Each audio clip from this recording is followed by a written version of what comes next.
মুসলমানকে কচুর মতো কুচিয়ে দিয়ে রাতের অন্ধকারে ভাগীরথীর জলে ভাসিয়ে দিতে পারি।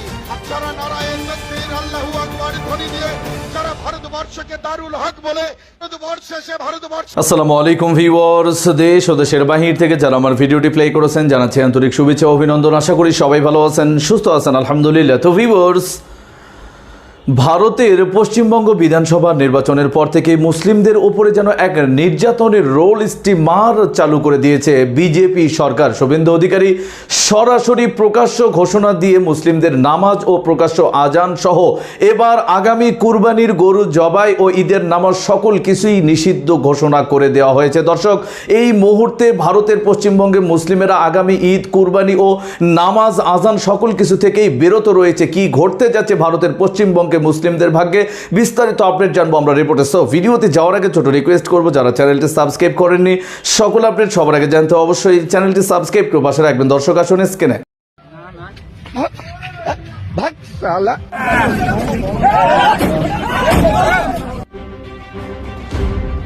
কুরবানির ঈদ যত ঘনিয়ে আসছে, ভারতের বিভিন্ন রাজ্যে মুসলিম সম্প্রদায়ের মধ্যে উদ্বেগ ও নিরাপত্তাহীনতা ততই বাড়ছে।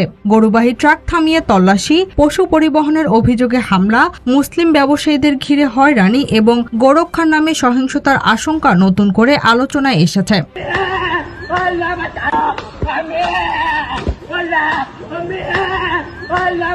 বিভিন্ন এলাকায় অভিযোগ উঠেছে, কুরবানির পশু পরিবহনকে কেন্দ্র করে কিছু উগ্রবাদী হিন্দুত্ববাদী গোষ্ঠী সক্রিয় হয়ে উঠেছে।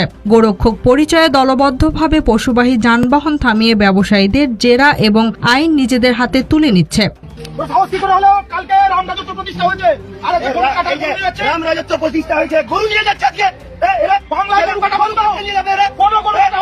গত কয়েক বছরে ভারতের বিভিন্ন রাজ্যে গরু পাচার বা গোহত্যার অভিযোগ তুলে একাধিক গণপিটুনি ও হামলার ঘটনা ঘটেছে। মানবাধিকার সংগঠনগুলোর তথ্য মতে এসব ঘটনার বেশিরভাগ ক্ষেত্রেই মুসলিম সম্প্রদায়ের মানুষ ক্ষতিগ্রস্ত হয়েছেন। ফলে এবারের কুরবানির ঈদকে ঘিরেও মুসলিম পরিবারগুলোর মধ্যে আতঙ্ক ছড়িয়ে পড়েছে।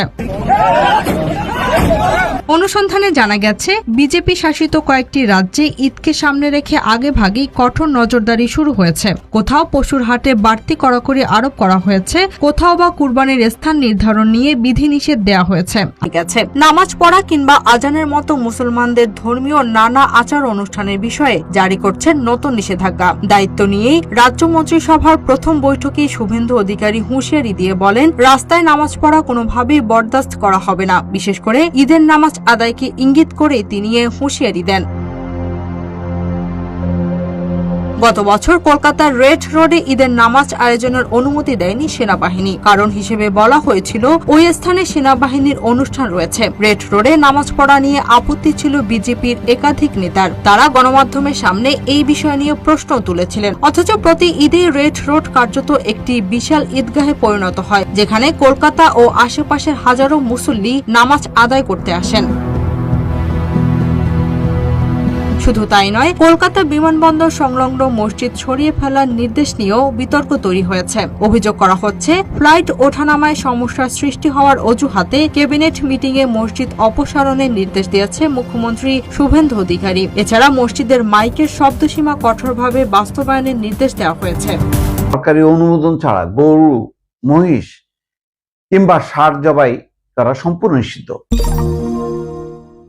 ক্ষমতায় এসেই শুভেন্দু অধিকারী মুসলমানদেরকে টার্গেট করেছেন। কালকের খবর নিশ্চয়ই জেনেছেন যে রাস্তায় নামাজ পড়া চলবে না, খোলা জায়গায় নামাজ পড়া চলবে না। এরপরের খবর হচ্ছে গরু জবাই নিয়ে কঠোর নির্দেশনা। নির্দিষ্ট নির্দেশনা মানতে হবে, পশুটির বয়স অবশ্যই 14 বছরের বেশি হইতে হবে। এগুলির অর্থ হলো এই যে মুসলমানদের যে গরুর মাংস খাওয়া, এটা পছন্দ করে না বিজেপি সরকার। এবং অনেক রাজ্যে এই প্রকাশ্যে হোটেল রেস্তোরাঁয় গরুর মাংস বিক্রি করা নিষেধ, গরু জবাই করা নিষেধ। বিভিন্ন রাজ্যে ছিল। তো পশ্চিমবঙ্গে যেহেতু মুসলমানদের একটা বিরাট একটা অবস্থান আছে, এই অঞ্চলটা সব ধর্মের একটা নিরাপদ জায়গা ছিল, কিন্তু বিজেপি এসে দেখেন ঠিকই টাইট দিচ্ছে মুসলমানদেরকে। বলা হচ্ছে যে এখন থেকে সরকারি অনুমোদন নিতে হবে, সরকারি অনুমোদন ছাড়া গরু, মহিষ কিংবা ষাঁড় জবাই তারা সম্পূর্ণ নিষিদ্ধ। যারা এই আইন অমান্য করবেন তাদের জেল ও জরিমানা উভয় শাস্তির মুখে পড়তে হবে। সংবাদ মাধ্যম এনডিটিভি বৃহস্পতিবার এক প্রতিবেদনে এই খবর জানিয়েছে। রাজ্য প্রশাসনে বরাত দিয়ে বলা হচ্ছে যে গরু, মহিষ কিংবা বাছুর জবাই করার আগে স্থানীয় প্রশাসনের কাছ থেকে অনুমোদন নিতে হবে। তবে অনুমোদন দেওয়ার ক্ষেত্রে আবার শর্ত জুড়ে দিছে। সেই শর্ত অনুযায়ী পশুর বয়স অবশ্যই 14 বছরের বেশি হইতে হবে। এছাড়া পশুটি যদি বার্ধক্য, চোট কিংবা অন্য কোনো দুরারোগ্য রোগের কারণে কাজের অযোগ্য হয়ে পড়ে তবে পশুটি জবাইয়ের অনুমতি দেওয়া হবে। 14 বছরের বেশি তো হইতেই হবে। তাছাড়াও ওই যে যদি কোনো চোট পেয়ে থাকে, বার্ধক্য বা দুরারোগ্য রোগ হয়ে থাকে, তখন জবাইয়ের অনুমতি দেওয়া হবে। স্থানীয় পৌরসভার চেয়ারম্যান বা পঞ্চায়েত সমিতির সভাপতি এবং সরকারি পশু চিকিৎসক যৌথভাবে এই অনুমোদন দেবে। মানে শুধু কোনো একজন না, পৌরসভার চেয়ারম্যান, পঞ্চায়েত পঞ্চায়েতের সভাপতি, সমিতির সভাপতি এবং সরকারি পশু চিকিৎসক যৌথভাবে এই অনুমোদন দেবে।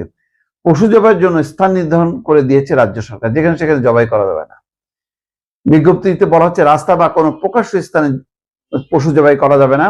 শুধু সরকার অনুমোদিত কসাইখানা বা প্রশাসন নির্ধারিত নির্দিষ্ট জায়গাতে এই কাজ করা যাবে। নিয়ম ঠিকঠাক পালন হচ্ছে কিনা তা দেখতে যে কোনো সময় সরকারি কর্মকর্তারা পরিদর্শন করতে পারেন এবং তাতে কোনো বাধা দেওয়া যাবে না। আইন অমান্যকারীদের জন্য কঠোর শাস্তির বিধান রাখা হয়েছে। নিয়ম ভাঙলে সর্বোচ্চ 6 মাসের জেল হতে পারে। এর পাশাপাশি 1000 রুপি জরিমানা বা জেল জরিমানা উভয় হইতে পারে। এই ধরনের অপরাধকে জামিন অযোগ্য বা আমলযোগ্য অপরাধ হিসেবে দেখা হবে। স্ক্রিনে আমরা সে সম্পর্কে বিস্তারিত জানলাম। এই বিষয়ে আপনাদের মতামত কমেন্টে জানাবেন। কেউ ভিডিওটি স্কিপ করবেন না। ভারতের এমন উত্তপ্ত পরিস্থিতিতে এবার আন্তর্জাতিক মহল পর্যন্ত টনক নড়িয়ে দিয়েছে বিজেপির। অটোমেটিক্যালি ভারতের মুসলিমদের উপরে নির্যাতন হওয়ার কারণে বিজেপির উপরে জাতিসংঘের নিষেধাজ্ঞাও আরোপ করার প্রস্তুতি গ্রহণ করা হচ্ছে। বিস্তারিত সর্বশেষ থাকছে আপডেটে। नरेंद्र, आपने अनाउंस किया था बंगाल की सभी 294 सीट्स पर आप ही कैंडिडेट है। बड़ी बड़ी बात छोड़िए, ये चैलेंज स्वीकार कीजिए। 4 मई को जब ममता बनर्जी और टीएमसी बंगाल जीतेंगे, प्रधानमंत्री पद से रेजिग्नेशन दीजिए। है दम? নমস্কার, আমি তরুণ ঘোষ। প্রথমে যার ভিডিও দেখালাম সেই ভদ্রলোককে চেনেন? নির্বাচনের ফল ঘোষণার পর থেকে তার আর খোঁজ পাওয়া যাচ্ছে না। আমি ভাবছি লালবাজারে গিয়ে ওই নিখোঁজ ডিপার্টমেন্টে তার একটা ছবি দিয়ে তাকে খুঁজে বেড়াবো।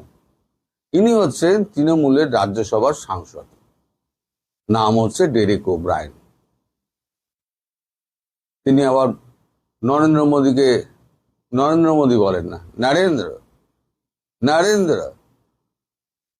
হ্যাঁ, অমন বাপের এমন প্রীতিবান ছেলে নীল ওব্রায়েন, তার ছেলে হচ্ছে নীল ওব্রায়েন। সে একজন কুইজ মাস্টার, বিশ্বজোড়া তার নাম ছিল। আর তার কুসন্তান হচ্ছে এইটা, যিনি প্রধানমন্ত্রীর মর্যাদা পর্যন্ত রাখতে জানেন না। এইবারেতে ফল বেরোনোর পর থেকে তাকে আর খুঁজে পাওয়া যাচ্ছে না। আমি নানান রকমের চেষ্টা করেছি, আবার বড় বড় কথাও বলেছেন, যদি কলকাতার একটা সিট যদি পায় তৃণমূল, উনি ন্যাড়া হবেন। আমি সালা নাপিত দিয়ে ঘুরে বেড়াচ্ছি, ওকে আমি খুঁজে পাচ্ছি না যে বিনা পয়সা আমি ন্যাড়া করব। কোথাও খুঁজে পাচ্ছি না। না দিল্লিতে খবর পাওয়া পাচ্ছে না, উত্তরপ্রদেশে নেই, মধ্যপ্রদেশে নেই, কলকাতায় নেই, কোথায় আছে মালটা খুঁজে পাওয়া যাচ্ছে না। ক্ষমতা যখন হাতে থাকে না দর্শক, তখন তার ক্ষমতার অপব্যবহার একেবারে দুর্দান্ত ভাবে হয়। এতদিন ক্ষমতা মমতা ব্যানার্জির হাতে ছিল। মমতা ব্যানার্জি সপরিষদ তিনি ঘুরে বেড়াতেন। তার যত না ক্ষমতা ছিল তার থেকে বেশি ছিল ভাইপোর। মমতা ব্যানার্জির বাড়ি এখন শুনশান, একটা কাকপক্ষীও বসে না। ওই যে 80টা বিধায়ক আছে না, তারাও কেউ এখন আর আসছে না, ওরা যোগাযোগ টোগাযোগ করছে না, সব এদিক ওদিক বড়শি ফেলে রেখে দিয়েছে। কোনটায় গাঁথবে? কেউ কংগ্রেসে ফেলেছে, কেউ সিপিএম ফেলেছে, কারণ বিজেপি বলেছে আমরা নেব না, সব চোর বাটপাড়ের দল। কিন্তু রাজনীতি করা ছাড়া এদের তো কোনো পথ নেই।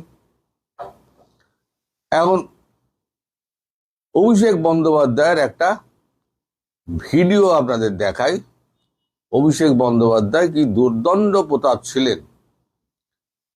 তিনি যখন ক্ষমতায় ছিলেন, ক্ষমতার অপব্যবহার কাকে বলে, এই ভিডিওটি দেখুন। তিনি একজন সাধারণ এমপি, প্রধানমন্ত্রীর থেকেও তার কনভয় বেশি। শুধু গাড়ি গুনুন আপনারা, কতগুলো গাড়ি যাচ্ছে, পথচারীরা গুনছে, আপনারাও গুনুন।